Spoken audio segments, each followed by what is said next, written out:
Majima Junpei finally revealed the true source of his terrifying power. Among hunters, every magical ability followed a skill tree. Once a hunter acquired the first skill, they could continue developing stronger and more advanced techniques. At the very end of that path existed the ultimate magic, the final skill that represented the pinnacle of that attribute. Junpei had reached that point. With a calm expression, he activated his ultimate technique, Plasma Aura. In an instant, his body transformed into pure plasma. Lightning and energy surged around him as he took on the appearance of a thunder god descended to earth. Even Akari was visibly surprised. Junpei glanced around at the ruined headquarters and casually wondered how much rebuilding the Hunter Association would require. Then he turned his eyes back to Akari. Now, he said, it was time to kill her. Without warning, Junpei extended his hand and fired a beam of plasma. Akari dodged the attack. The blast tore straight through the wall, leaving a massive hole behind. Before she could counterattack, Junpei closed the distance in an instant. Akari seized the opportunity and kicked him, but her foot passed directly through his body. Junpei smiled. Physical attacks were useless. His body had become plasma itself. Then he struck. Moving at nearly the speed of light, Junpei drove his fist into Akari's guts. The impact was overwhelming. Akari was launched through multiple walls. Blood spilled from her mouth, yet instead of fear, she burst into laughter. This was exactly what she had been searching for. Akari leaped back into battle and kicked Junpei again. Once more, her attack passed harmlessly through his plasma body. Junpei calmly told her that it would not work. Akari's excitement only grew. She immediately cast Lightning Strike, level 10. A massive tiger of lightning materialized and lunged toward him. Junpei destroyed the spell with a single motion. Then he appeared behind Akari and kicked her into the air. He teleported above her and struck her again, sending her crashing violently into the ground. Even covered in blood, Akari continued smiling. At last, this was the strength she had waited thousands of years to find. With renewed excitement, she cast her strongest fire spell, Fireball. Max level, gigantic fire spheres formed around her and rushed toward Junpei. But with one hand, he stopped every single one. Akari's eyes shone with pure joy. Then she made her heartfelt plea, "Please kill me, S-rank hunter." Junpei answered coldly that he intended to do so, whether she asked or not. After all, eliminating people was part of his job. As he prepared to finish her, Akari remembered a conversation from centuries ago, when she was Demon King. He had once asked one of his subordinates whether someone who possessed everything from birth could truly be considered fortunate. Power, wealth, honor. To him, such a life seemed deeply tragic. Without obstacles to overcome, there was no opportunity to fully use one's potential.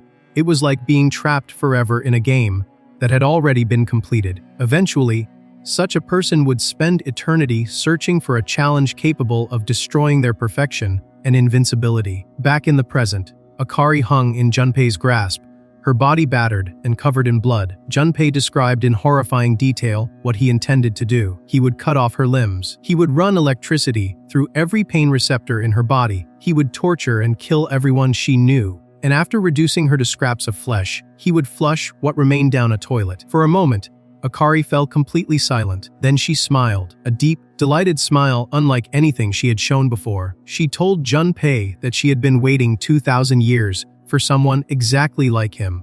The shell she had been using until now began to crack. The first form is broken. With those words, she activated her second form. Akari's body underwent a terrifying transformation.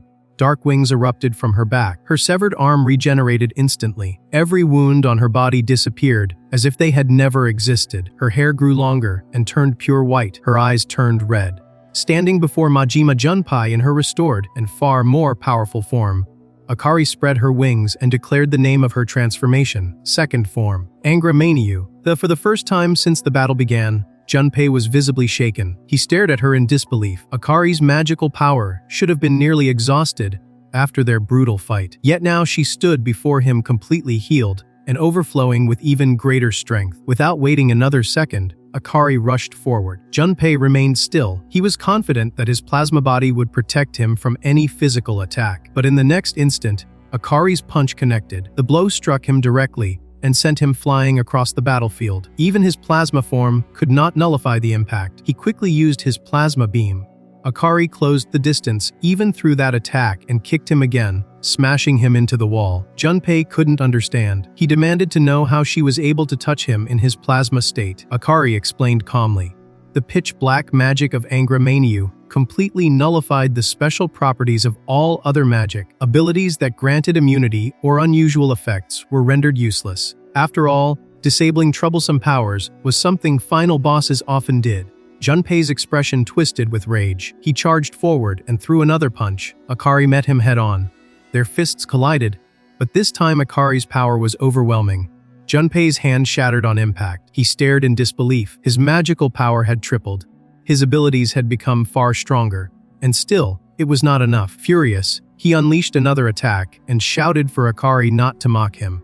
Akari stood completely unharmed. Laughing softly, she reminded him of a fundamental rule. When a hero is about to defeat the final boss, the boss fully recovers and transforms into a second form. That was exactly what had happened, and she still had additional 8 forms beyond this one.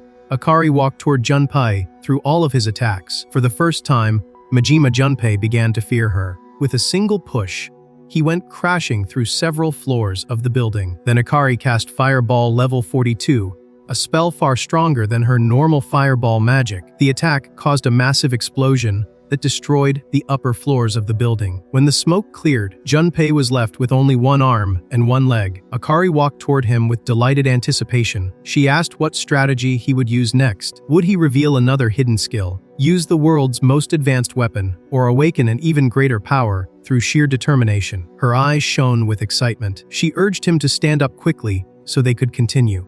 Then she smiled wickedly and revealed an even more terrifying fact. To truly kill her, he would need to defeat her 7 more times. Junpei struggled to his feet, but this time, there was no confidence in his expression, only terror. His voice trembled as he begged her not to come any closer. He called her a monster.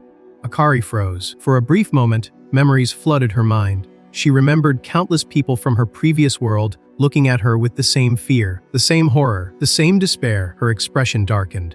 She quietly asked if he too was afraid. Then she seized him by the head and slammed him into the floor. As she stood over his broken body, Junpei weakly whispered one final plea. "Save me." Akari looked down at him without emotion. She told him that she no longer had any interest in finishing him herself. His fate would be decided by someone else. Akari turned around. Standing behind her was Majima Kanan. Electricity crackled around her body as she stepped forward. Majima Kanan slowly walked toward him. The moment Junpei saw his younger sister, he forced a desperate smile. "Kanan, perfect timing. Buy me some time to escape. We are siblings, right?" Kanan looked down at him and asked a single question. "Why?" Junpei stared at her in confusion. Kanan continued, "Why did you kill mother and father? They were happy, and I am sure they loved you too. So why?" For a moment, Junpei was silent. Then tears began to stream down his face. He claimed that things had only appeared peaceful on the surface. According to him, life at home had been hell. He said their parents beat him every day and poisoned his food. He described how they laughed while watching him vomit. Sobbing, he insisted that the trauma had twisted him into the person he became. Kanan listened quietly. Then she exposed his lie. By the time she was 10 years old, Junpei had already become stronger than both of their parents. Even if they had hated him, they would never have been capable of hurting him. And as an S-rank hunter, ordinary poisons would have been detoxified instantly by his magic. There was no way such weak methods could have affected him. Akari, listening nearby, laughed and added that strong people usually had no need to lie. They were simply not very good at it. Junpei's expression twisted with rage. He shouted at them to stop looking down on him. Then he finally told the truth. He admitted that their parents had been useful to him at first. But once they discovered that he was secretly killing others, they began lecturing him. They told him to stop his crimes and atone for his sins. Junpei could not tolerate being ordered around by people weaker than himself. They annoyed him. So he killed them. He boasted that the police could never arrest him and no prison could ever contain him. Kanan nodded. In that much, he was probably right. Then plasma bullets floats beside her. Junpei looked up in confusion. Kanan said she was glad he had told her the truth. Then she called him exactly what he was. A scumbag. In the next instant, she fired them. One pierced his heart. The other destroyed his skull. Majima Junpei died where he lay. Kanan's mind drifted back to a memory from her childhood. One evening, she sat trembling beneath a tree after suffering another electric shock during training. Her older brother approached her gently. He lifted her onto his back and comforted her. The young Kanan asked him to teach her how to use electricity better next time. Junpei smiled and said that he would. Back in the present, Kanan looked at her brother's lifeless body.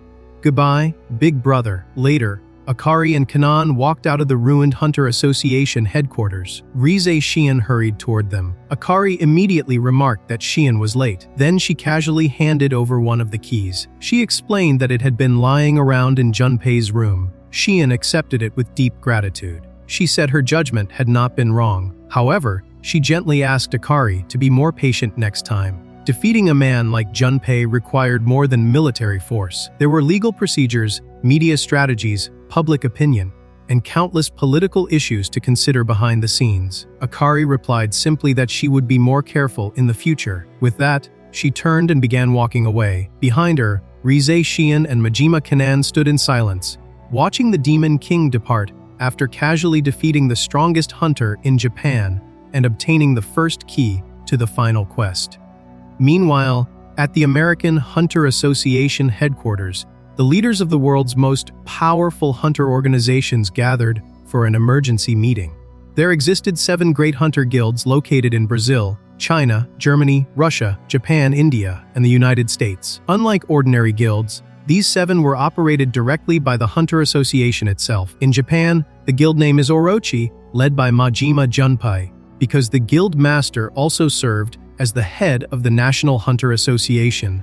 These individuals stood at the very top of the global hunter hierarchy. The Hunter Association collected enormous tribute from gate captures and monster extermination. Its financial power exceeded that of many nations.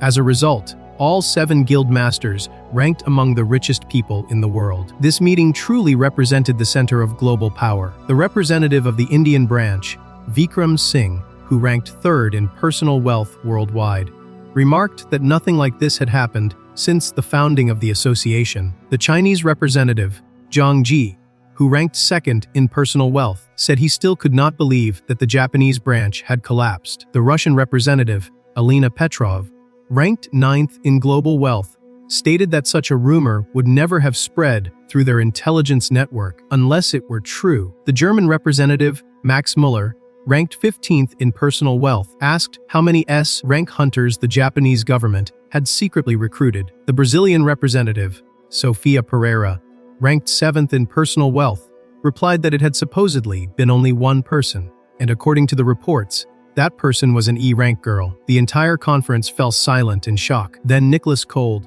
the guild master of the world's largest guild, gatekeeper, and the richest man in the world, confirmed the truth. Yes, the Japanese branch had collapsed.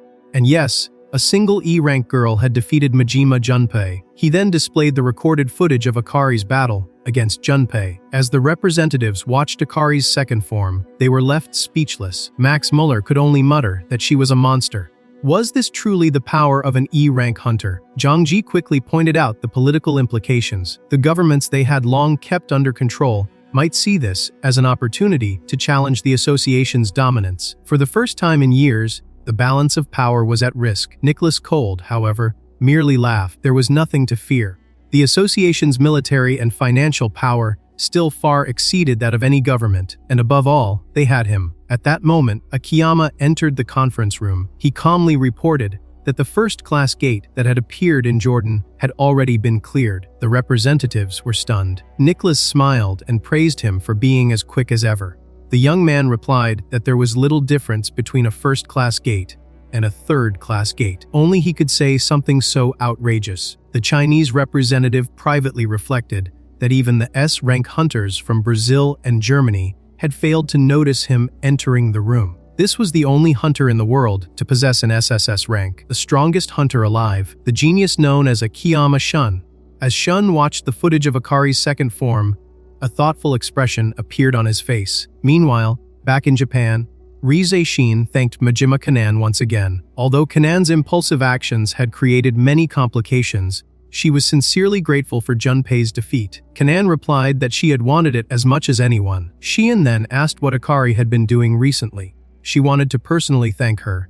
Kanan sighed and explained the situation. For the past month, Akari had become a complete shut-in. Akari lay comfortably reading manga. She said that battle manga were especially fascinating because they were filled with powerful protagonists who never gave up. She envied those characters. More than anything, she wished they could step out of the pages and kill her. She even wanted to enter the world of manga herself. Kanan shook her head and called this a perfect example of escaping reality. Akari ignored her entirely. Kanan then admitted that even Majima Junpei, one of the strongest S-rank hunters in the world, had only forced Akari to reveal 2 of her 8 forms.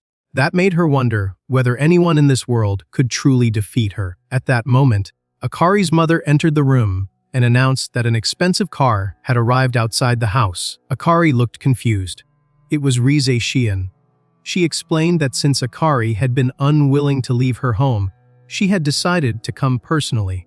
Akari asked why she was here. She admitted that she no longer wanted to take even a single step outside. Kanan immediately remarked that Akari sounded exactly like a hopeless recluse. Shion then said there was something she wanted Akari to do. Kanan asked what kind of task she had planned this time. Shion answered after a brief pause. If she had to describe it in one phrase, it would be idle activity. Kanan nearly choked. Akari stared at her in complete confusion.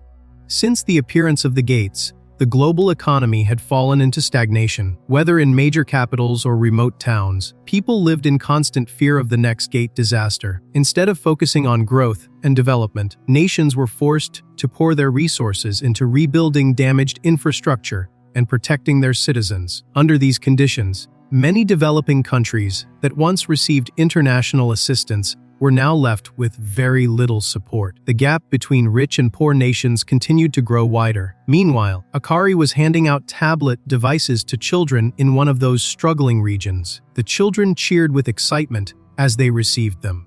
Watching their happy faces, Akari smiled and remarked that helping others felt surprisingly good. She finally understood why so many wealthy people devoted themselves to charity. Kanan stood nearby, speechless. She never imagined that the demon king from another world would spend her time doing volunteer work. Earlier, Akari had been completely confused when Rize Shion suggested idle activities. Akari assumed this meant wearing provocative costumes and performing in front of crowds, just like in the manga and anime she had read. Kanan quickly corrected her, though she admitted there was some truth to that description.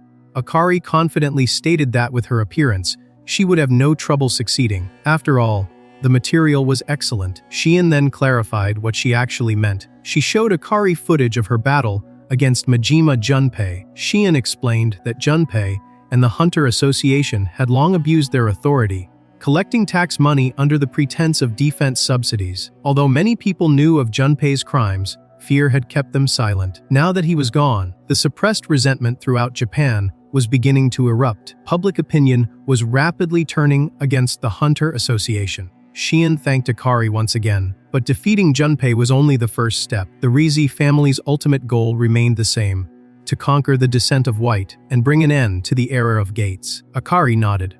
She remembered that the keys to Final Quest were held by the leaders of the Hunter Association. Japan's key had already been obtained. That meant 6 keys remained, controlled by the branches in Brazil, China, Germany, Russia, India, and the United States. Shion warned that the Hunter Association now knew both of Akari's existence and the Rize family's intentions. From this point onward, secrecy was no longer possible. The conflict would become an all-out war. That was why the Rize family and the Japanese government wanted to use Akari in a public image campaign. Kanan immediately understood. They intended to present Akari as a champion of justice. Shion confirmed it. Yamamoto Akari, the E-rank hunter who defeated Majima Junpei, would perform volunteer work in developing countries and provide support to victims of gate disasters. The Rize family and the government would publicize these efforts. If Akari became recognized worldwide as a symbol of justice, they would gain allies to overthrow the Hunter Association and maintain peace afterward. Without hesitation, Akari refused. Then she walked straight back into the house. Shion followed her into her room and continued trying to persuade her.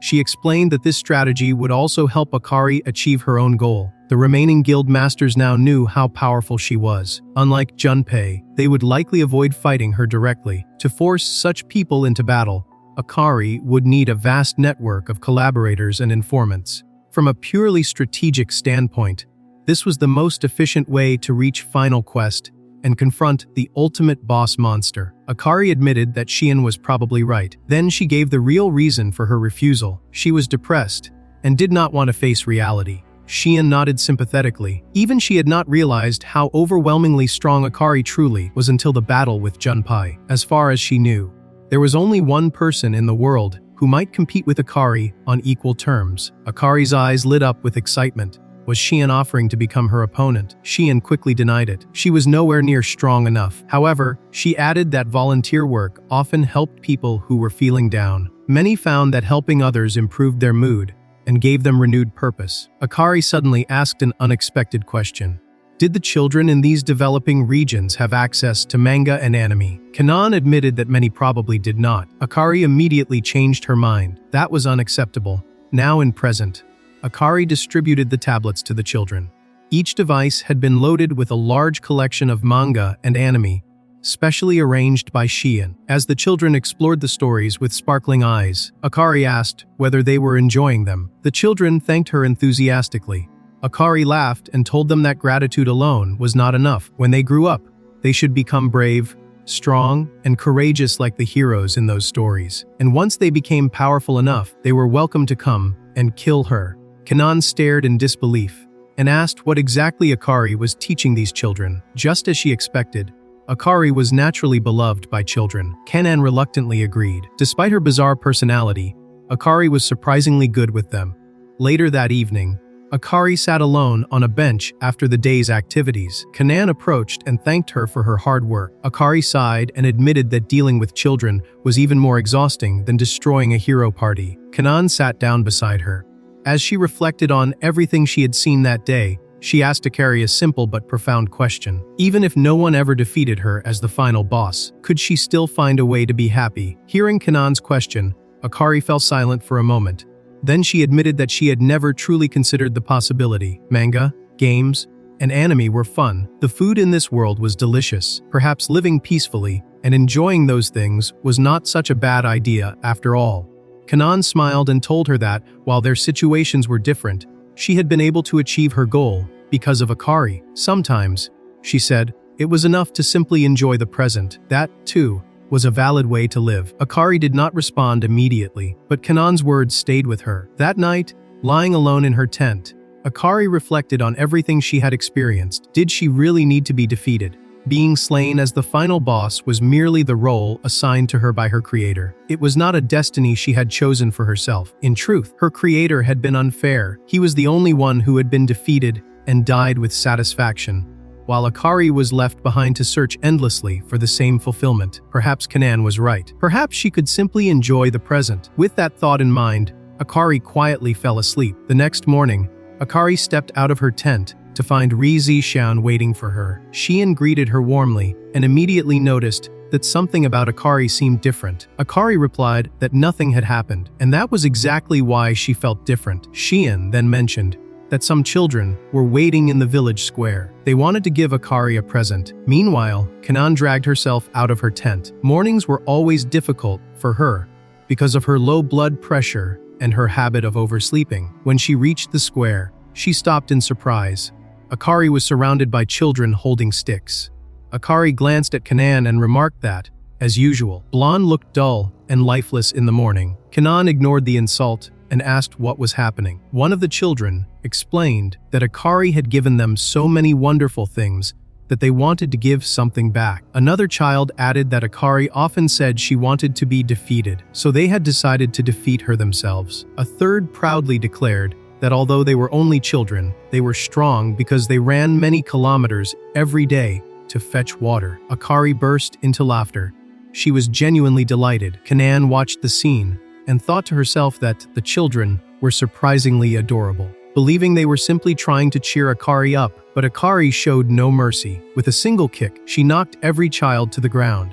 Kanan immediately shouted in disbelief, "Do you have no mercy, even for children?" The children struggled to stand. Akari walked toward one of them and asked whether she still wanted to continue. The girl instantly shook her head. Then Akari picked her up and laughed. She told them she was only joking. Today, instead of fighting, she would share her personal manga recommendations. The children cheered and rushed toward her with excitement. As Akari watched them, A realization finally settled in her heart. From the very beginning, a truly equal opponent may never have existed in this world. She had never even been able to fight seriously until facing Majima Junpei, rather than endlessly searching for a strong enemy who might not exist. Perhaps it was better to spend her days peacefully in this calm and ordinary world. Later that evening, a helicopter arrived to take them to their next aid mission. Akari said goodbye to the children. Just then, one of the boys, with determination in his eyes, he declared that when he grew up and became super strong, he would defeat her. Akari froze for a moment, then a warm smile spread across her face. That sounds wonderful. I will look forward to it. Inside the helicopter, Akari turned to Kanan. She admitted that perhaps she truly had been born to be defeated after all. The boy's bold declaration had excited her in the same way that Junpei's challenge had. Even though Junpei had only forced her into her second of 8 forms, the battle had been exhilarating. It reminded her once again how much she longed to face powerful opponents. Annoying as it was, everything was unfolding exactly as her creator had intended. No matter what happened, she was still the final boss. Kanan listened and smiled. She said she was relieved that Akari had finally resolved her doubts. Akari immediately shot back with irritation. Why was Kanan acting as though this had nothing to do with her? After all, Kanan had made a contract. Her goal was to grow stronger and one day defeat Akari herself. And that was precisely how things were meant to be. After that, Akari traveled to several developing countries, continuing her humanitarian work. Wherever she went, she provided aid to children and communities devastated by gate disasters. As more people learned about her actions, support for Akari spread across the world. At the same time, the Hunter Association continued collecting enormous defense fees while offering little in return. Public trust in the organization declined more and more each day. Back at the Reizai estate, Akari stood beside a grave. Reizai Shion approached and remarked that everything was proceeding exactly according to plan. Shion explained that Akari's growing popularity was making it easier to turn public opinion against the Hunter Association. Akari quietly looked at the grave and said it belonged to a scumbag. She did not believe in religion or spirits, but she thought it was only proper to report that she had thoroughly beaten up Majima Junpei. After all, that seemed to be the custom in this world. Shion smiled and replied that Akari's popularity was likely due to her unique personality. Then she informed Akari that all preparations were complete. At last, they were ready to arrest the Hunter Association executives. Many of them were involved in illegal extortion, abuse of power, and the misuse of Hunter abilities. If investigators dug deeply enough, there were more than enough charges to bring them down. Akari listened, but said there was one thing she needed to do first. She returned home. Akari's mother welcomed her warmly and commented that things had been difficult lately. Akari was constantly appearing in the news, and celebrities often faced many dangers. Akari looked at her and spoke honestly. She revealed the truth she had hidden until now. She was not the real Yamamoto Akari. After the original Akari committed suicide, her body had been taken over by Avalon, the demon king from another world. For a moment, Akari's mother stood in stunned silence. Then, to Akari's surprise, she calmly said that she had known all along. She walked to a drawer and took out the diary that the original Akari had written before her death. As a mother, she realized immediately that something about her daughter had changed. When she searched Akari's room, she found the diary and learned what had happened. Tears welled up in her eyes as she apologized. She had been so busy working that she failed to notice her daughter's suffering. She considered herself a terrible mother. Akari asked why, knowing the truth, she had continued treating her as if she were her daughter. Although she knew the person inside was different, seeing that body move and speak made her feel as if her daughter was still with her a little longer. And because Avalon did not seem like a bad person, she chose to accept her. Akari then handed her an envelope. Inside was the money collected from the students who had bullied the original Akari. The perpetrators had already paid for their actions. This money was meant as a final message to Yamamoto Akari. Akari admitted that no amount of money could compensate for such a loss, but she hoped it would offer some small comfort. Akari's mother accepted the envelope and wondered whether her daughter's regrets had finally been eased. Then she bowed deeply and thanked Avalon. Akari lowered her eyes. There was one more thing she needed to confess. As the final boss of another world, her destiny was to be defeated by someone stronger. If that day ever came, Yamamoto Akari's body would die once again. Her mother answered gently that it was all right. Her real daughter was already gone. Akari thanked her. Based on the diary and the lingering emotions within this body, she knew that Yamamoto Akari had been kind, hardworking, and genuinely good. That goodness, she said, must have come from her mother. Then Akari prepared to leave. Just before she stepped through the door, her mother called out to her, "Avalon, dear." Akari stopped in her tracks. Her mother smiled warmly and told her that if she ever wished to stay in this home forever, she was always welcome. For a moment, Akari could not speak. No one had ever called her dear before. What a strange and wonderful feeling. With a quiet smile, she walked outside. Rise Shion was waiting for her. Shion reported that several S-rank hunters had agreed to cooperate with their plan. Akari's eyes lit up. The members of the Hunter Association had already entertained her more than Majima Junpei had. This promised to be even more interesting. Meanwhile, far away, a gigantic monster lay split in two. Standing before its corpse was the American Guild Master, Nicholas Cold. He praised the young man. Defeating a YB-class monster with a single strike was truly remarkable. Akiyama Shun remained calm. Nicholas asked whether he was satisfied. Shun replied that Nicholas knew him well. Since the day he was born, he had never once fought seriously. Nicholas laughed and said that was exactly the kind of line every boy wanted to say at least once. Shun looked toward the horizon. For the first time in his life, he had found someone who might finally push him to his limits. He said that he had very high expectations for that girl.